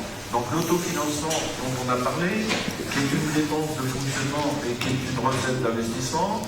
Les amortissements, qui sont également une dépense de fonctionnement et une recette d'investissement. Et nous avons également mis dans les recettes d'ordre une provision qu'on trouve aussi bien en recette qu'en dépense, c'est-à-dire qu'on a mis 500 000 € pour pouvoir intégrer dans le patrimoine communal les études qui ont été faites au cours des dernières années et qui pour l'instant n'ont pas encore rejoint l'immobilisation. Hein. Elles sont toujours en études. Donc il y a un double intérêt, la qualité comptable, c'est-à-dire de ne pas laisser traîner des études, et il faut qu'elles rejoignent l'immobilisation de manière à en maîtriser totalement le prix de revient. Et la cerise sur le gâteau, c'est donc, on va s'attaquer à ça au printemps, c'est que tant qu'elles sont en études, elles n'ont pas généré leur FCTVA. Quand elles vont rejoindre l'immobilisation, on va pouvoir, en 2 ans certes, mais on pourra les rajouter à notre état de fonds de compensation de la TVA. À titre indicatif, il y a 1 200 000 € d'études et apparemment elles ont toutes été suivies d'un investissement. Donc, parce que les études qui auraient été faites, je ne dirais pas faire des études pour des études, mais enfin qui finalement on renonce à faire l'investissement, ces études qui n'ont pas généré de FCTVA doivent être amorties et réintégrées par le jeu de l'amortissement en section de fonctionnement. C'est-à-dire, on les passe à perte de profit, ni plus ni moins. Voilà. Et donc, il y a un stock d'1,2 million et on est à peu près certain que le 1,2 million sont des études qui vont générer du fonds de compensation de la TVA. Donc, pour faire ces écritures, je vide les études et je les mets dans les immobilisations. C'est une recette d'investissement et une dépense d'investissement. Donc c'est du circuit fermé, mais si on n'a pas les crédits, on ne peut pas les faire. Voilà. Alors les dépenses maintenant d'investissement. Les dépenses d'investissement donc de l'année 2015 stricto sensu vont s'élever à 5 171 880,21. Donc à quoi il faut rajouter ces restes à réaliser de dépenses de 2014 ? 1 598 536 € et le total, toujours qu'on donnait en introduction, c'est un total de cette section d'investissement de 6 770 416,21. Alors qu'est-ce qu'il y a, si on rentre dans le détail de la section d'investissement, si on rentre dans le détail de la section d'investissement, donc on se débarrasse tout de suite des dépenses d'ordre, on aurait pu les mettre à la fin, mais le plus intéressant c'est ce qui viendra après. Donc, qu'avons-nous dans ce qu'on a appelé les dépenses d'ordre d'investissement? On a l'amortissement des subventions d'investissement qu'on a reçues dans le passé. Bon, il y en a très peu, ça ne veut pas dire qu'on n'a pas eu beaucoup de subventions d'investissement reçues, mais une grande majorité de ces subventions ont généré des immobilisations qui elles-mêmes ne sont pas amortissables, parce que dans les budgets communaux, nous n'amortissons à titre obligatoire que les biens mobiliers renouvelables. Hein, le législateur a dispensé d'amortir les constructions, d'amortir la voirie, parce qu'à ce moment-là, c'est toute la section de fonctionnement qui passerait, et on n'aurait pas, le législateur l'a fait justement pour ne pas aggraver la fiscalité pour gérer les dotations d'amortissement. Hein, donc, tout le patrimoine communal ne fait pas l'objet d'un amortissement, c'est essentiellement les matériels renouvelables, véhicules, informatiques, bureaux, mobilier, etc., plus les immeubles productifs de revenus. Parce que les immeubles productifs de revenus, eux, génèrent leurs propres revenus puisqu'il y a des locations, donc ils ne sont pas exonérés de dotation d'amortissement. Donc si on amortit les subventions d'équipement reçues, à l'inverse, nous devons aussi amortir les subventions d'équipement versées. Donc là, dans les dépenses d'ordre investissement, on a tout simplement la réintégration de section de fonctionnement des subventions d'équipements reçus sur des biens eux-mêmes amortissables. Il y a une sorte de parallélisme. Donc c'est pour ça que la somme est très faible. Et puis de retrouver, ce que je disais tout à l'heure en recette, 500 000 € pour pouvoir intégrer les études. Dépenses d'ordre d'un côté, recettes d'ordre de l'autre. Voilà.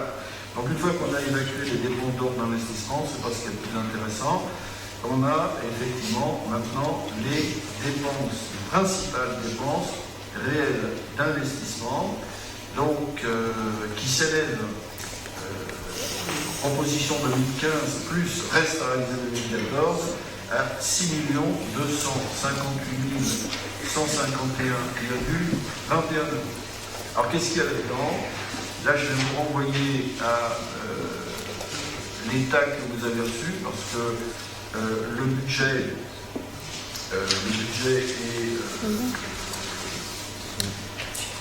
certes, il y a le remboursement du capital des emprunts, voilà, mais il y a surtout des programmes, puisque la section d'investissement est votée par opération. Elle n'est pas votée par article budgétaire, elle est exécutée par article budgétaire pour respecter le plan comptable, mais le vote que vous faites est un vote par opération. Donc, les opérations que vous avez en annexe, elles sont projetées aussi. Vous avez donc ce qui a été budgété, ce qui a été réalisé, ce qui est remonté. Les crédits, oui, c'est pas lisible là, mais vous avez le document papier. Et on va résumer très rapidement, mais là je repasserai la parole aux professionnels de ce domaine. Bon, et là-dedans, il y a tout simplement, entre autres, mais dans l'ordre, la réflexion du clubhouse du tennis, il y a le restaurant scolaire du Ballon Fleuri, je parle de tout ce qui est enclenché. Il y a l'aménagement, la fin de l'acquisition et de l'aménagement de la salle de la résidence senior. Il y a bien sûr nos engagements sur Valmar, sur la ZAC. Voilà. Et ensuite, un certain nombre d'opérations pour lesquelles je repasse la parole à M. le maire et à son adjoint chargé des travaux. Merci beaucoup. Mais quand tu parles, on se sent plus intelligent. Tout est limpide. Donc, non, on ne va pas allonger plus, donc vous en avez pris connaissance. On va résumer, synthétiser en disant que, grosso modo, on a deux grands blocs. Un bloc d'investissement lié au développement dont on parlait tout à l'heure, c'est-à-dire toutes les opérations liées à Valmar et en particulier l'îlot 1. On a fait le choix dans la mesure où le pôle santé voulait s'installer sur la dernière partie à la place du centre commercial, de faire les acquisitions immobilières. Donc en plus des locaux de la résidence senior, on a les locaux ex-pôle santé devenus trop petits.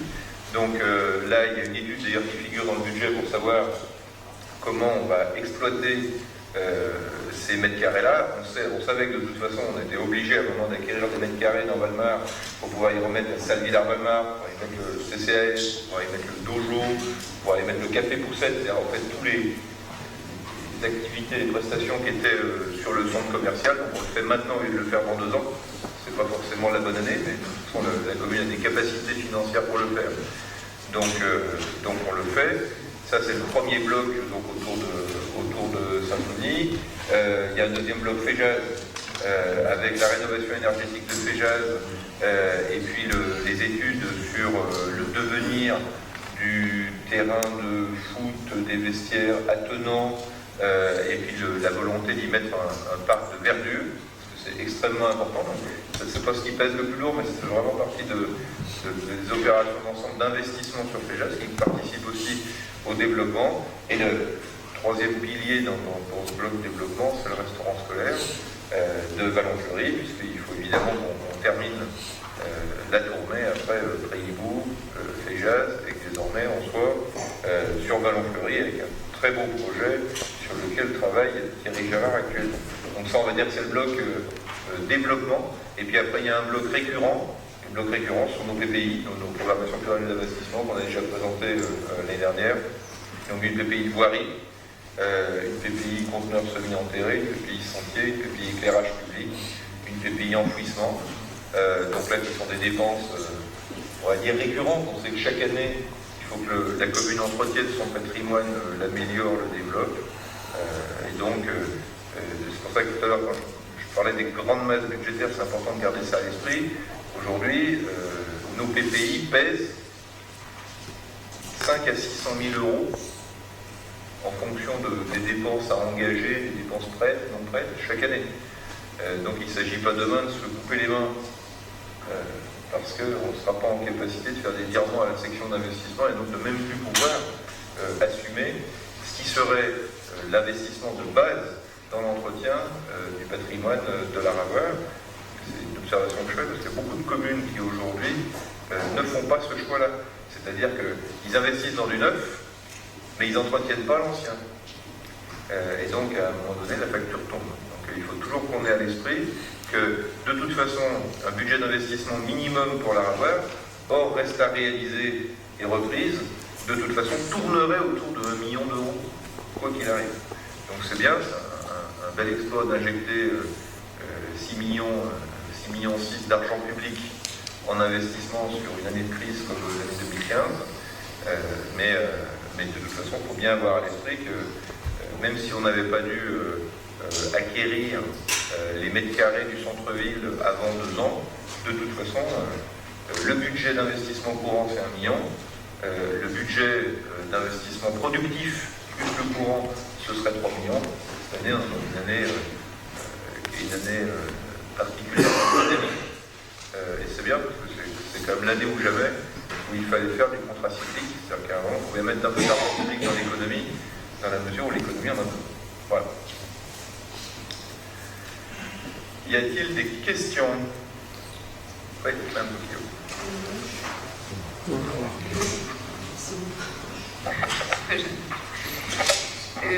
des questions, des petites questions, parce qu'effectivement la présentation était très claire. Une question sur les dépenses de fonctionnement. Je rentre un petit peu dans le détail, mais dans les indemnités, autres indemnités, il y a sur la prévision de dépenses de 2015 une augmentation conséquente.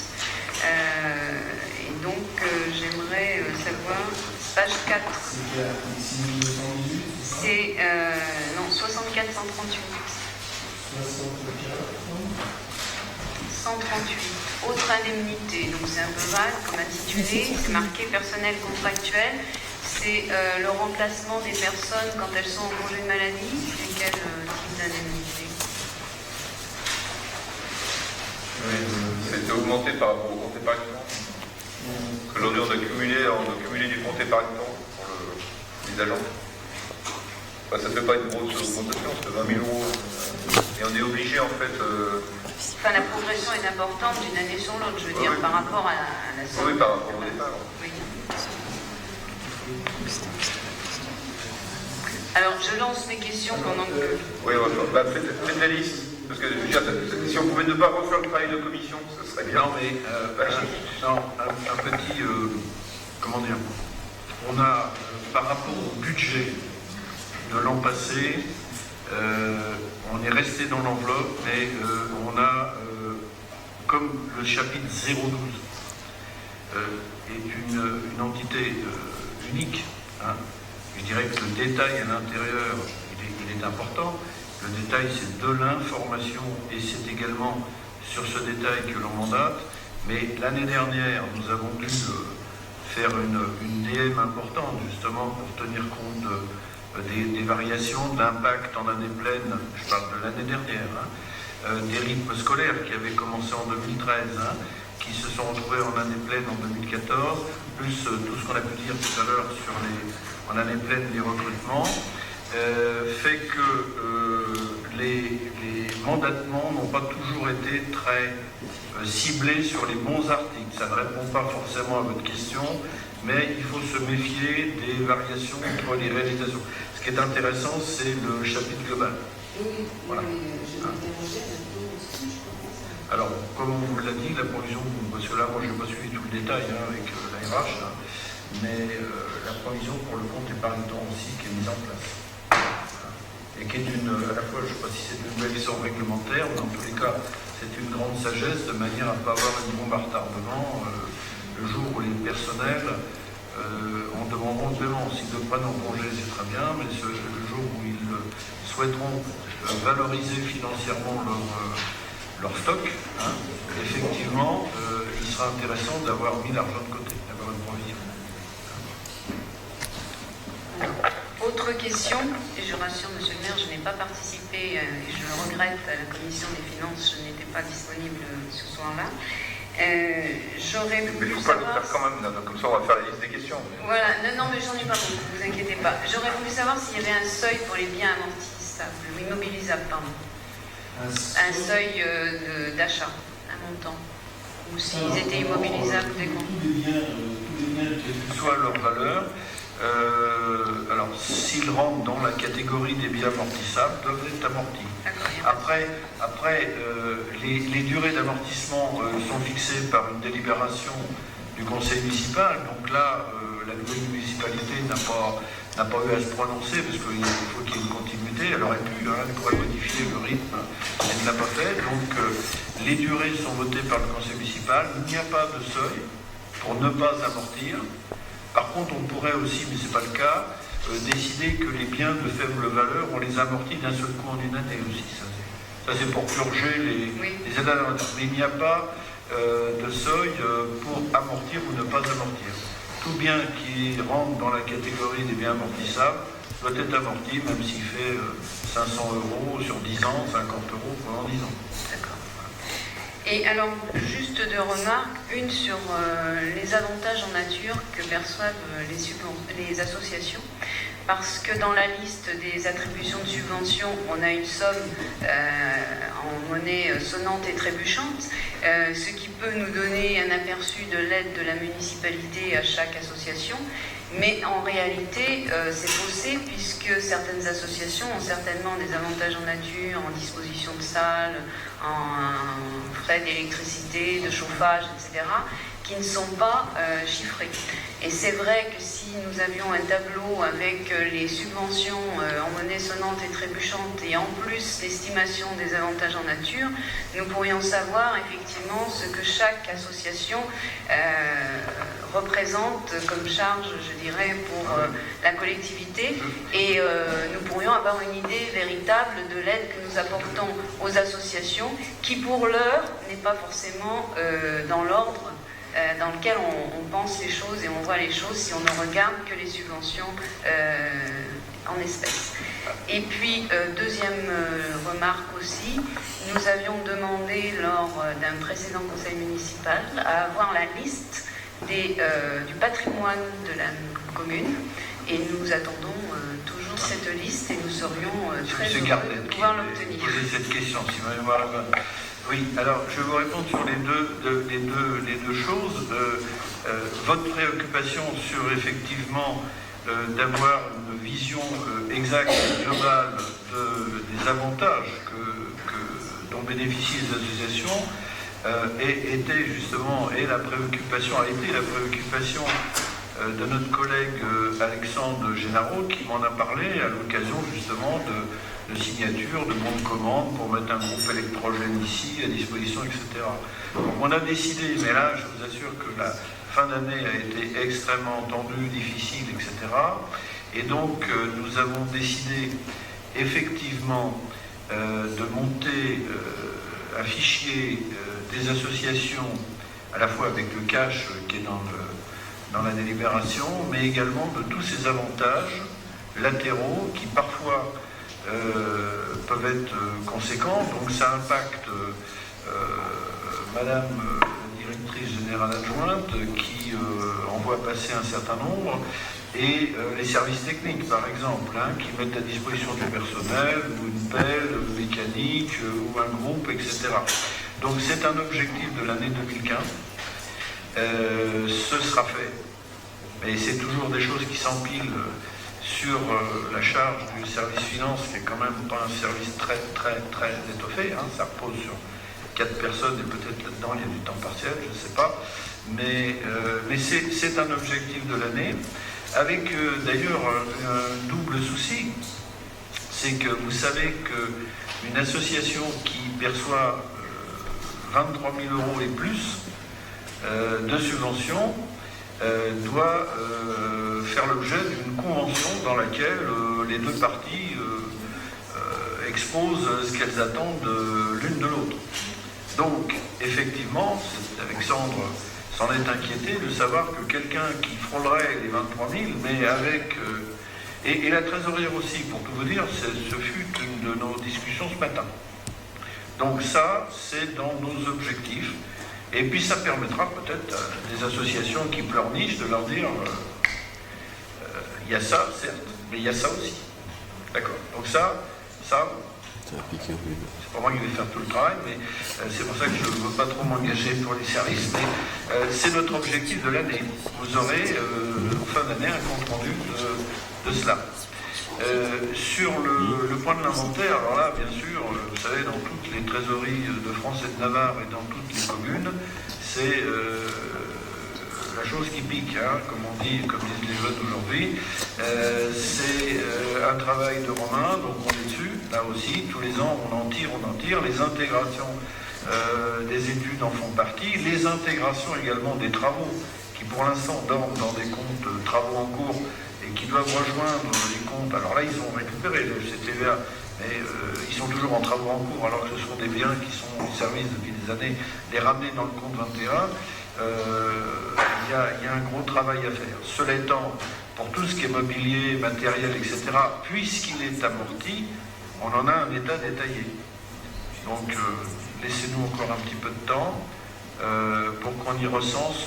On a même des ambitions, alors je ne sais pas si on ira au bout, mais puisqu'il y a une artothèque, c'est de recenser également, alors qu'ils ne le sont pas, toutes les œuvres d'art que la commune possède, que ce soit en mobilier urbain, demain dans le cadre du 1% culturel, c'est ça, il y aura certainement des choses à Valmar, mais il y a des œuvres ici ou là, alors il y en a des mineurs, mais il y en a certaines d'artistes ravoiriens qui sont cotés.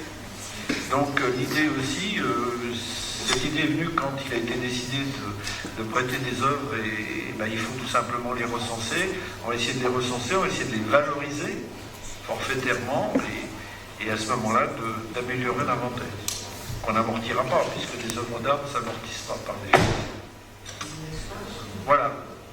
Donc, c'est pas un vœu pieux l'inventaire. En tant qu'ex-trésorier, je peux vous dire que c'est mon dada, mais c'est lourd. Mais on y arrivera avant la fin du mandat, peut-être avant. Ouais.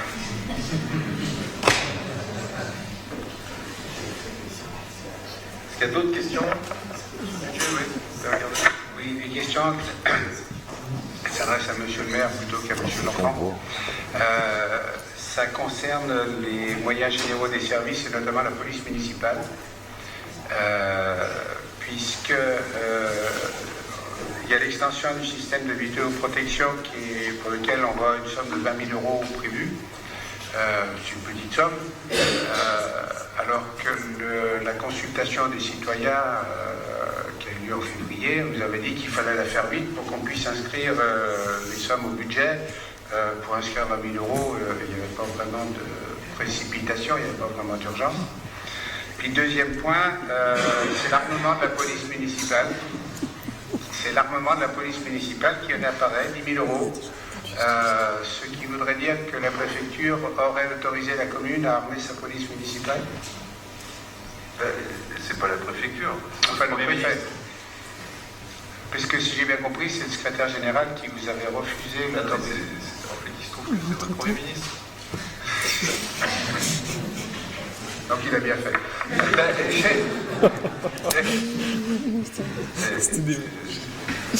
Je pense que c'est jamais bien de réagir de façon émotionnelle.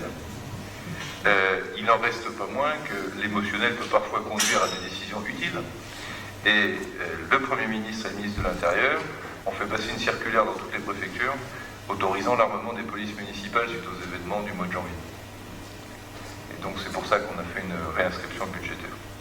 S'agissant des 20 000 euros, en fait, ce sont les frais d'études qu'il nous fallait absolument intégrer, en sachant que les investissements caméras soit feront l'objet d'une DM parce qu'on sera en capacité de le faire au mois de septembre, soit seront inscrits plutôt sur 2007. Donc on n'en a pas fait l'inscription budgétaire maintenant. Les 20 000 euros, c'est vraiment la fin de l'étude, notamment pour faire le lien avec le CSU de Chambéry et des communes de Chambéry Métropole. Voilà. Donc là, on est sur les 170 000 euros à investir. On ne sait pas si ce sera à cheval sur les 2 années ou seulement sur une. Donc on a préféré être plus prudent comptablement et n'inscrire que les études de faisabilité.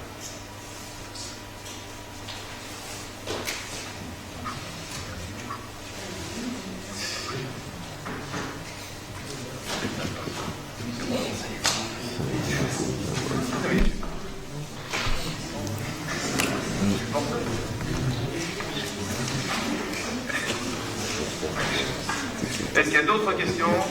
Je suis désolé, je suis en train de me battre avec des moucherons, il y a un des moucherons quelque part, ou alors je peux dormir avec les Nicolas. Heureusement que ce bas, ça peut autoriser au niveau primaire de parler. Oui, parce que. Je le fais à la main. Oui, je suis désolé, je tue des animaux, mais ils m'énervent en même temps.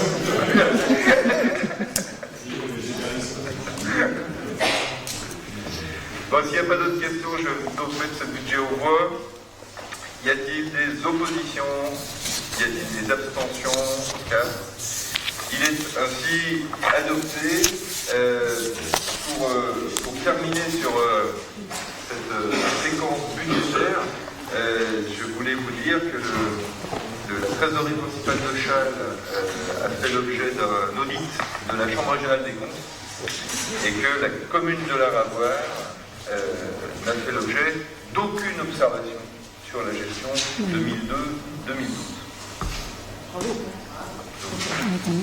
Il est moins expérimenté que Jean-Louis. Maintenant qu'il est là, on va être encore mieux. Voilà. Non, mais c'est très bien parce que c'est l'occasion de saluer aussi le travail des services, ceux qui engagent, ceux qui payent, ceux qui comptabilisent, ceux qui analysent, ceux qui recollent, ceux qui auditent. Voilà, c'est quand même. C'est 15 jours à sortir. C'est très très bien. C'est très très bien. Pour terminer, alors, ah oui, on a une question orale de Madame Coquillot, mais j'avais une information à vous donner donc sur la fixation des tarifs de spectacle à l'espace culturel Jean Blanc. Je vous en fais pas toute la lecture, hein. Je les laisse à votre disposition. C'est pour tous les spectacles à venir. Et puis une convention de formation avec la Société de formation et d'innovation en secourisme pour une action de formation professionnelle au bénéfice de 3 agents intéressés au CHSCT qui auront lieu à la fin du mois de mars pour 697,50 €. Voilà. Ensuite, on avait donc une question de Mme Coquillot sur l'aménagement de l'aire de grand passage, sujet beaucoup bien important, sur l'avancement du PLU et sur le compte rendu de la commission de travaux. Sur le PLU, ça vaut combien? Sur les travaux, c'est bon. Ok. Donc sur l'aménagement d'une aire de grand passage. Voilà. Sur le Chambéry beurre, Métropole vient de lancer un appel d'offres sur des travaux concernant une aire de stationnement des gens du voyage sur la commune de Larabois. Nous n'avons jamais entendu parler de ce projet nulle part, donc nous souhaiterions avoir des informations sur l'historique de cette décision. Oui. Alors,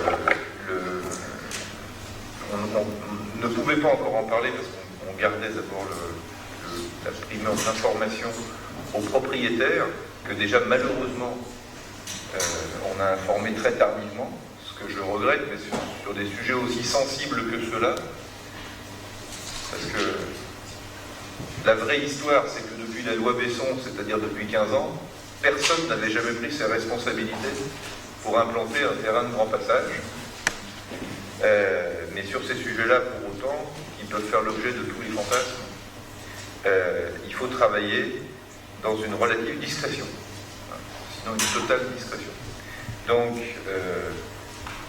quand l'été dernier, pour une énième fois, la commune de Larabois, la commune de Barbie, la commune de Cognin, la commune de Jacob, la commune de Chambéry ont fait l'objet d'envahissement, les maires ont demandé au service de Chambéry Métropole de travailler à identifier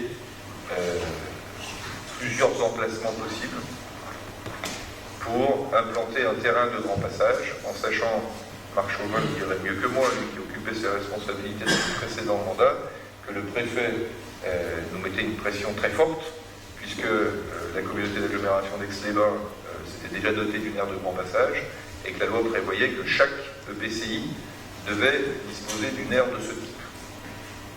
Donc on a identifié 7 emplacements, et en multi-critérisant les possibilités d'y aller, les possibilités de les aménager, les possibilités de les avoir à immédiate proximité pour avoir une surveillance de la part des forces de police. Il en est resté plus que 3. Comme en pareil cas,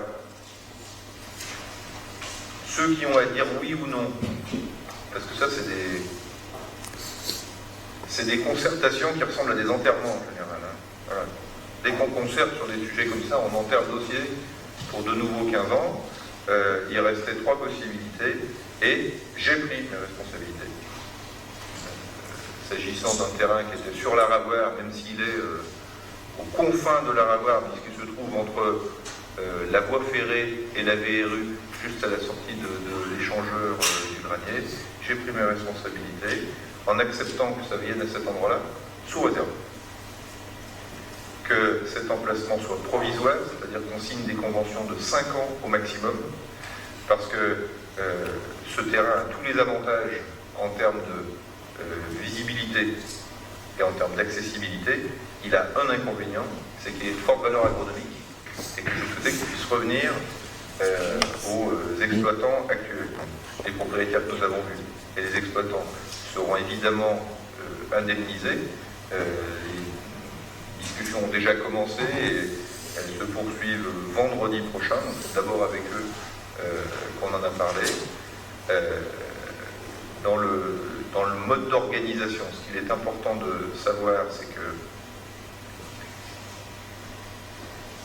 ça va nous permettre enfin de faire régner la loi dans l'agglomération. Parce que quand on avait des envahissements, on n'était pas en capacité d'expulser les caravanes. Alors, il y a certaines personnes qui se comportent mal, d'autres qui se comportaient très bien, mais que ce soit l'une ou l'autre de ces populations, on ne pouvait pas les expulser quand ils occupaient des terrains illégalement, que ce soit des terrains agricoles, que ce soit des terrains de rugby, chez nous, que ce soit les terrains en face de Super U, comme ils l'avaient fait auparavant.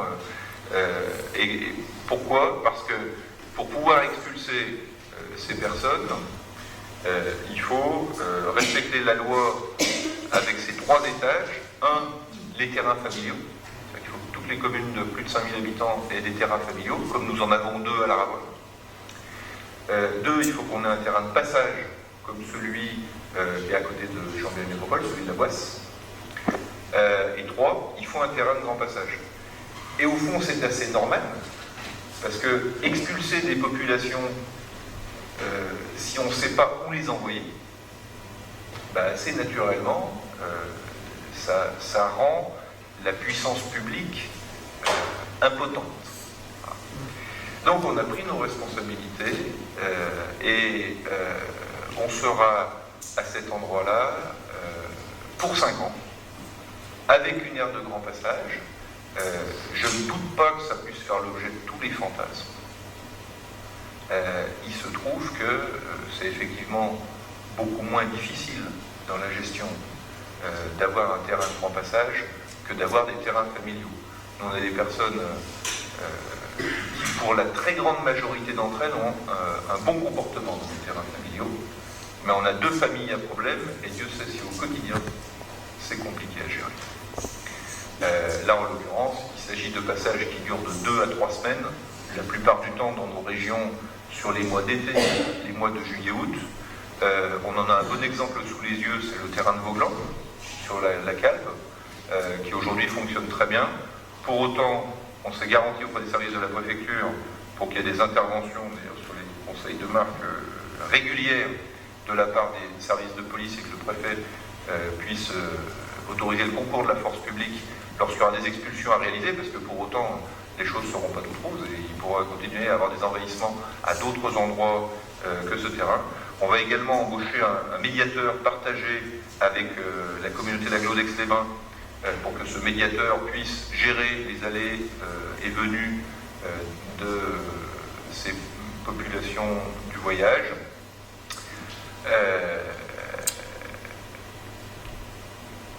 Mais je veux dire que ce n'est pas qu'une contrainte, que ce n'est pas qu'une nuisance, les gens du voyage. On a tous à l'esprit des camps sales et défoncés.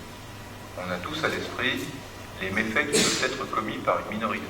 Pour autant, il s'agit de femmes, d'hommes, d'enfants, et à ce titre, respectables.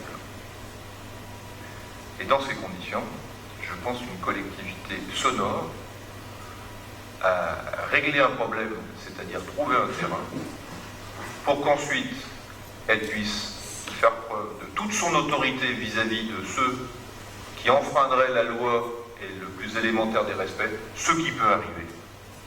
Dans ce cas-là, il faut qu'on ait un arsenal législatif solide pour pouvoir agir avec ce terrain en aura, mais en même temps, pour pouvoir accueillir dignement ces populations. Parce que ce qui est indigne, c'est que personne n'ait jamais pris ses responsabilités depuis 15 ans dans une agglomération qui était présidée par le père de la loi pour qu'enfin on l'applique. Donc on va le faire. Effectivement, c'est pas très concertatif. Je le reconnais parfaitement. Mais il y avait 7 terrains possibles, qui avaient chacun 30 propriétaires. Si je les avais tous invités pour les concerter, ça faisait 200 propriétaires. Et si je leur avais demandé où il fallait le mettre, il n'y en a pas un qui aurait levé le dos. Ils auraient toujours dit que c'était mieux chez les autres. Et de temps en temps, il faut y aller. Il faut prendre sa part. Oui, Gérard. Oui, j'ai aucun problème, notamment avec le contenu de ce projet et l'urgence de montrer qu'on respecte la loi pour pouvoir la faire respecter à nos concitoyens. J'ai juste 2 questions parce que j'ai été saisi à la fois lors de mes permanences électorales, c'est un sujet très chaud du côté de Saint-Mandorf notamment, puisqu'il y a même des pétitions qui circulent, j'ai découvert ça. Et j'ai eu plusieurs coups de téléphone de gens qui avaient participé à la défense du plateau de Gouages à l'époque, parce que c'est un peu la même zone, et qui avait le même enjeu agricole, effectivement, même si c'est une parcelle qui est très spéciale, puisqu'elle est effectivement très enserrée dans les voies de circulation. Donc j'ai 2 questions. Les aménagements minimums qu'il faut réaliser pour notamment faire face à des conditions météorologiques vite devenir boueuses, ces terrains soit du maïs, si je ne dis pas de bêtises, est-ce qu'ils ne sont pas incompatibles ou contradictoires avec cette idée d'aménagement provisoire sur 5 ans? C'est-à-dire que est-ce qu'on peut arriver sans investir trop? Est-ce qu'effectivement il y a une réversibilité de l'usage de ces terrains? Et puis, il a été communiqué, alors ça fait partie des 3 ou des 7 initiaux. Il y a probablement un problème territorial, qu'il y avait des terrains du côté de Chignin, dans une zone où là l'agriculture n'avait pas sa place, et qui était en termes d'accès pas très loin aussi d'échangeurs de Chignin, justement. Est-ce que ça fait partie des terrains? Mais là, on est certainement en dehors de Chambéry Métropole. Est-ce que c'est cette raison-là administrative, je dirais territoriale, qui aurait pu faire refuser ce terrain qui pouvait sembler, enfin je ne connais pas exactement la localisation, mais je vois qu'elles sont un peu des anciennes cuves de pétroliers. Est-ce que c'est un terrain qui a été étudié un peu de près? Alors, sur les aménagements, donc, il y aura 170 000 € d'aménagement. Parce que j'entends dire ici ou là qu'il pourrait y avoir 700 000. La semaine prochaine, on sera peut-être à 7 000. Donc il y a 170 000 € d'aménagement. En fait, c'est une voirie carrossable sur la base d'un décaissement et d'un champagneux qui va faire le tour du terrain.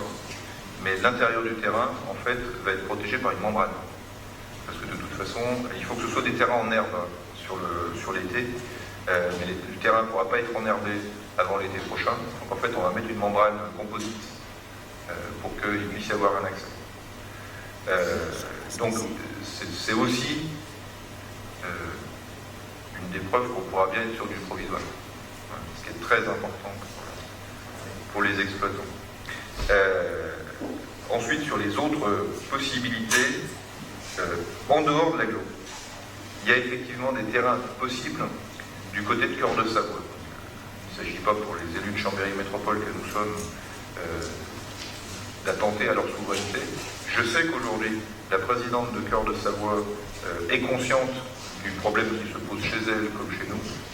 Ce qu'on essaye d'obtenir avec monsieur le préfet, c'est de considérer qu'à l'échelle de l'espace métropole Savoie, 3 terrains de grand passage, c'est peut-être beaucoup. Et donc, on aimerait négocier qu'il puisse y avoir un terrain au nord, qui est celui de Beaublanc, et qu'il y ait un seul terrain au sud, le terrain définitif, pour Cœur de Savoie et Chambéry Métropole. Chambéry Métropole, ça fait 120 000 habitants, Cœur de Savoie, ça fait 40 000, la Cale, ça fait 60 000. Si on a 2 terrains pour une grande agglomération de 220 000 habitants, je pense qu'on pourra subvenir aux besoins. La condition, c'est certainement qu'on soit sur une possibilité d'environ 200 caravanes. Là, sur le terrain dont on parle, on n'ira jamais au-delà de 80. Mais pour être sur 200, il faut que le terrain puisse être divisible en 2 pour faire 100 et 100, parce qu'on a parfois des populations qui ne peuvent pas se mélanger. Mais la réponse du préfet est parfaitement légitime. Ça a été de dire, montrez-nous déjà que vous êtes capable de régler le problème pour l'été prochain, et ensuite on acceptera de rentrer en négociation. Pour le moment, voilà, vous nous expliquez année après année que vous êtes grand projet, que vous êtes grande possibilité, mais qu'il ne se passe rien. Donc, faites. Donc nous faisons, et je pense qu'on se remet dans une dynamique positive ainsi, avec les services de l'État, pour qu'ils nous aident quand il y a des envahissements, pour qu'ils surveillent le terrain de l'embassage, et pour qu'enfin on puisse négocier le fait d'avoir un terrain partagé avec nos voisins de Cœur de Savoie. Après, il y a diverses possibilités qu'on étudiera. Je pense que c'est vraiment dans la concertation avec la profession agricole qu'on y parviendra. Il faut montrer une fois qu'on le fait, pour montrer qu'on peut le faire. Et puis après, tout le monde aura compris que la concertation ne sert pas juste à expliquer qu'aucun terrain n'est possible.